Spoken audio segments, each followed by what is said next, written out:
Ari Temkin, joins us. Big 12 Radio joins us on 365 Sports. Paul Craig and David Smoke. Ari, thank you very much. How do you, now that we're on the verge of these 16 teams, your thoughts about the new Big 12 and in a way describe what the conference might be? Yeah, I mean, it's a great question. I think you can kind of observe, Smokey, from sort of the talk around the conference. You know, I was listening to the ESPN radio this morning, and they're talking about, if it's a playoff with just SEC teams, I'd be fine. You look at the AP Top 25, and it's littered with Big Ten and SEC teams. And so, I mean, we are going to continually fight an uphill battle for respect and supremacy. And, I mean, it's something we're going to have to, as a conference, continually earn. You know, something that I've been talking about kind of throughout the entire offseason is, you know, regardless of how good Texas and Oklahoma have been since the Big 12 started, that was always the litmus test for the rest of the conference. How'd you do against Texas and OU? And that went very far in giving us a good sense of how good each team was in the conference. If you beat Texas, if you beat Oklahoma, you know, that told us how good you were. And so without that anymore, I think the non-conference plays a tremendous role. I think the West Virginia-Penn State game week 1 is as big as it gets for this conference in terms of the perception of the conference. It sucks, but perception is reality in a sense here. And so when you look at all of these non-conference games, you know, save for Utah, Baylor, which is obviously a conference non-conference game, but the ones that include a Big 12 versus a Big 10 or an SEC opponent, those are must-win games for the conference, because when you lose those games, it goes a long way in reinforcing the national narrative around the Big 12. Ari, how good do two teams have to be record-wise to make sure the Big 12 gets two teams in the playoff? Yeah, I mean, I think it goes back to what we were just talking about, Paul. You know, I'll say it this way. You know, like, there's certain non-conference games that if the Big 12 loses, it's very difficult to think that the Big 12 can get multiple bigs. And again, it sucks because these teams during a football season ebb and flow. I mean, a football season is a living organism in a sense. It is constantly evolving and changing and growing. And, you know, when you play teams matters a ton, and when you get them on the schedule matters a ton, who's available and who's healthy, right? So all those things factor in. So it sucks to be like, well, if you lose if West Virginia loses a game week 1, that kills the opportunity for the rest of the conference to be out of the playoffs. But again, you know, it's a constant uphill battle. If you look at the narratives that are already being talked about and formed from a national perspective, you know, the Big 12 is an afterthought. The ACC, in a sense, is an afterthought. But at least the ACC has a Clemson and a Florida State for which the rest of the conference can be judged. Fair or not, that's the reality of the situation now, guys. So, yeah, I mean, I go to that West Virginia-Penn State game. You know, some of these non-conference opponents are jumbled in my head, but I know there's a non-conference game against Arkansas. Just circle any of those SEC games, and those are really, really important. UCF in Florida, my God, is that a big game for the conference? So any game non-conference that features a Big 12 team, you know, against an SEC or a Big 10 opponent is huge. I mean, look at last year, guys. It wasn't just Baylor losing to Texas State. There were multiple conference games or non-conference games by the Big 12 that were lost to lesser opponents. When you look at the MAC, I mean, there were 3 losses the Big 12 team suffered to the MAC last year, including Iowa State and Ohio, and Cincinnati losing to Miami of Ohio. Like, those can't happen. That is going to kill the perception of this league. So there just isn't that luxury anymore to lose those games. And not only that, but you got to beat the opponents that will help you lift up the conference. But the conference has a leg to stand on from an argument standpoint when we have multiple wins over big-time opponents. Again, West Virginia, Penn State, doesn't get bigger than that. And I think West Virginia can very well beat Penn State. That win would go a long way in making arguments across the season about how good the Big 12 is, because there's no other way for the conference to judge itself in conference. So it's got to be how they do out of conference that kind of sets the tone. Yeah, Oklahoma State plays Arkansas there in week 2, so that'll be one of those types of games. And I've been saying that for a long time, whether it's realignment or the money or the ratings or what, all that matters is winning. I mean, that's the only way to get your brands hot and get people to pay attention. So yeah, you've got to go and win, and especially win those big games. You mentioned West Virginia I know a segment of their fans feel, and this is every college fan base, feels disrespected to some degree. They weren't in the preseason AP Top 25. They do have that opportunity against Penn State, though. So, like, they can make that turn into the rankings there. But who do you think is getting disrespected to some degree? What is the storyline in the Big 12 where you think there is a level of disrespect? And perhaps it is West Virginia not getting enough love. No, I think that's a great call. West Virginia is a great call. I mean, I picked West Virginia to win the conference this year.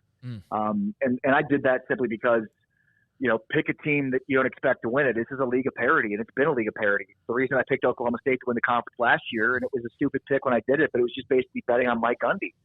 And so I love what West Virginia did last year. I think from an incremental step standpoint, Garrett Green to me is one of the most underrated quarterbacks in college football.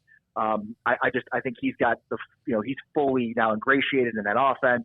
He developed over the last couple of years. They first brought him out as sort of a run first threat to spell Jared Dagey years ago. And then we saw his passing game come along. I think he had some, learning curve, a little bit of learning curve last year. I mean, he had the Houston game that he basically won the game on a fourth down pass and then chucked his helmet on the ground in celebration. And then that gave him a penalty on the kickoff, which allowed Houston to kind of, kick a field goal to win the game. I think that's the kind of thing, it's one of those mistakes you learn from and you get better as a quarterback. And I just have, not all quarterbacks do that. I have the confidence, in Garrett Green to do so. I love, their attitude on defense. This has been a very reliable defense under Jordan Leslie now. We've kind of seen it even as they've switched out, players multiple times over now. It's just been an effective defense. And I expect the same this year. They lose two dynamic corners. I think what they brought in the transfer portal, they brought in depth. Lots of guys, lots of numbers in the transfer portal. I love what they have at defensive back. And then, you look at West Virginia offensively, just all across the board. Their running game, the wide receivers they have. I don't think they've been as stacked in offense under Neil Brown as they are this year. So, West Virginia might pick to win the conference. To me, it's just pick anybody and make a case for them because that's really how this league has been. And I think the only certainty is that Utah's not going to win the league just based on the fact that the favorites don't win it. Now, granted, Texas was a favorite to a degree last year, but I don't think they're an overwhelming favorite like Utah is this year. And we did see Texas play Oklahoma State. So, this is definitely a league of parity. It will continue to be a league of parity. So, I think you hit the nail on the head there with West Virginia probably being a team that's not getting enough respect. Ari Temkin with us, Big 12 Radio on 365 Sports. If you look at the coaches in this conference, a lot of them have come from the lower levels. I say that, FCS, et cetera. Matt Campbell, Chris Kleiman, obviously Lance Leipold, among some others. Your thoughts about the coaches in this conference? Are they I guess, thought of in a really good way, or do you feel like some of them are under the radar? It's a great question, Smokey. It's because it's so interesting, right? Like, think about Matt Campbell. I mean, Matt Campbell went through a period where the New York Jets wanted to talk to him, right? I mean, he had as high of a stock nationally and in the football world as anybody, right? But now where is his stock? You look at those coaching rankings every year, and it's like, oh, did Matt Campbell suddenly forget how to coach? Is that what happened? Or is he still a really good coach? I think the latter, and Iowa State's probably another team that isn't getting the love and respect that they should be getting because I think Rocco Becht, like Garrett Green, is a very underrated quarterback. Look, for me, a big part of this question and conversation is around AD and coach. And are they in uniform? Are they in lockstep? I think that's more important in college football today than it's ever been, right? I think the draw to get to the bigger school, to get to the bigger conference isn't as large as it used to be, where it was just a given. And we've seen that already with Chris Kleiman, with Matt Campbell, with even Lance Leipold. And look, they're at different stages of their career, and I'm not going to disparage any coach that does want to move up the ladder and get to the SEC or the Big Ten. But we've seen with those guys the cohesion that they have with their athletic department and the vision that's so important. At my alma mater in Lance Leipold, him and Travis Goff, like from day one, Goff was going to try to build a new stadium and get the support and get fan support. I mean, Kansas has had good football, over the last, it's been a decade plus, but they just didn't have the fan support that basketball always gets. Why is that? Well, they figured it out. They've engaged a fan base in a way that's never been engaged before in football. So, like, those are the kinds of things where it's like when the athletic director and the coach sit down and the hiring's done, it's like, this is where we want to be, and this is how we're going to get there. And as long as they take those steps and they're in agreement, like, that stuff matters so much. So I think this is one of the more underrated conferences from a coaching perspective. When you look at a guy like Matt Campbell, you look at a guy like Chris Kleiman. We know about Mike Gundy and what they have at Utah. I mean, those are the two winningest coaches in college football, aside from Nick Saban over the last over the last decade plus. So this conference, from a coaching perspective, takes a backseat to no one. And look, the proof's in the pudding. Their coaches. I mean, just look at John Haycock, the defensive coordinator at Iowa State. Most teams in college football right now run some variation of that 3-3-5 that John Haycock installed. Mm-hmm. That's influence. I mean, most teams are running rush 3, drop 8 into coverage. That's Iowa State. That's influence over the entire sport. So, again, you're probably not going to get the love that this conference deserves from a coaching perspective, but certainly one that is extremely underrated and I think has longevity, where you're going to have coaches that are going to jump. Colin Klein left. He left his alma mater and took another job in the SEC. You're going to have that, but more and more we're seeing the Matt Campbells, the Chris Klein's, Lance Leipold's, the Mike Gundy stay and not leave. Ari, you last year were the one who voted, or is it 2 years, voted for Oklahoma State to win the conference. That was. Yeah, I did that last year. I made that stupid pick. Well, I mean, but again, they were in the conference title game, right? So you weren't wrong. Did that bravado carry over to this year I agree with you, West Virginia is a criminally underrated team, and I think should have been in the top 25 of the AP this week. But has that bravado taken over to year 2 with West Virginia, since most of us voted for Utah or Kansas State? Yeah, what happened with Oklahoma State last year is incredible. Like not me picking them to win the conference, but I mean they were 1-2 and about to go to 1-3, rotating 3 quarterbacks. Like what happened to them should have never happened. I went on the radio and was like, I'm sorry I picked Oklahoma State to win the conference. That was a stupid pick. But to me, like the reason I picked them was it's a league of parity. I loved what they had on defense. I loved the weapons they had, and I thought Alan Bowman's a guy that's had some success in this conference. And so I kind of took a dark horse shot, but knowing that, you can bet on Mike Gundy when everybody's down on him. I mean, he tends to outperform expectations. So for me, it was like, okay, what went into the thought process of picking Oklahoma State, and was that fundamentally sound? It certainly didn't look that way 3 games in, and they got pretty far, but didn't win the conference. West Virginia, to me, they check a lot of boxes. And I just think they're criminally underrated, which to me was like one of the biggest pieces for why I picked Oklahoma State last year.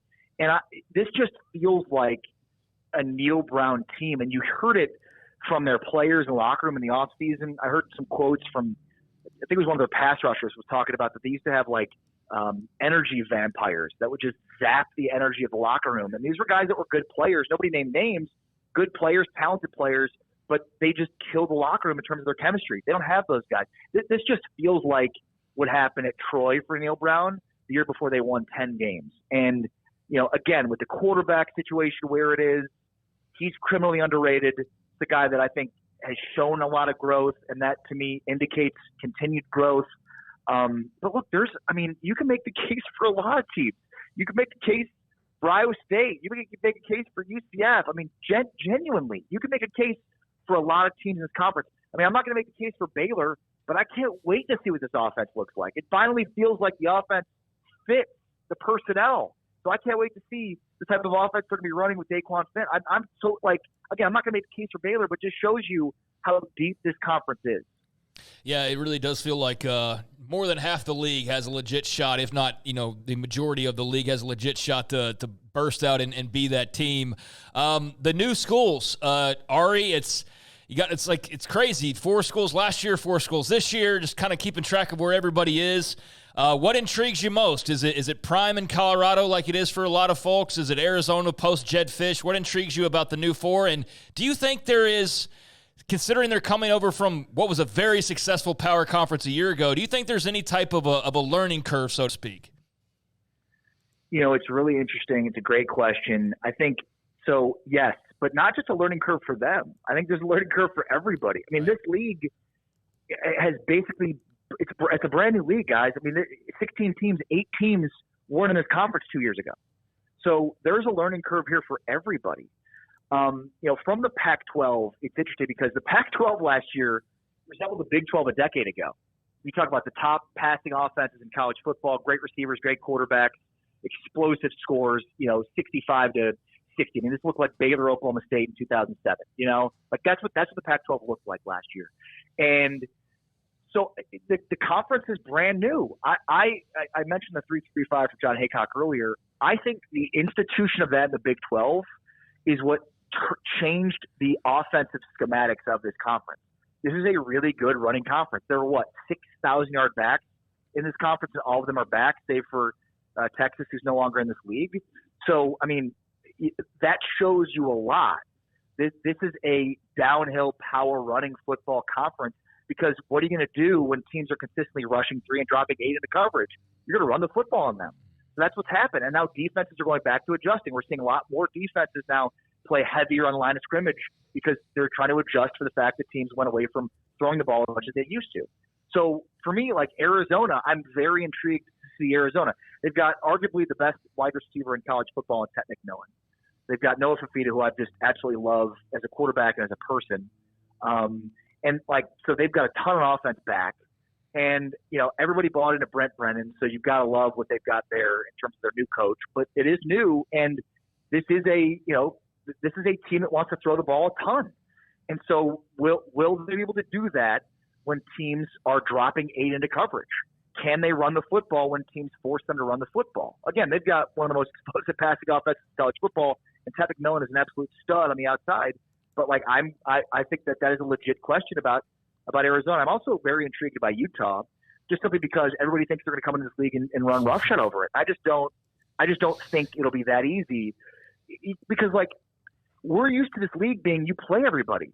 The fact that you don't play everybody, that your schedule matters a ton, I think is being completely undervalued here.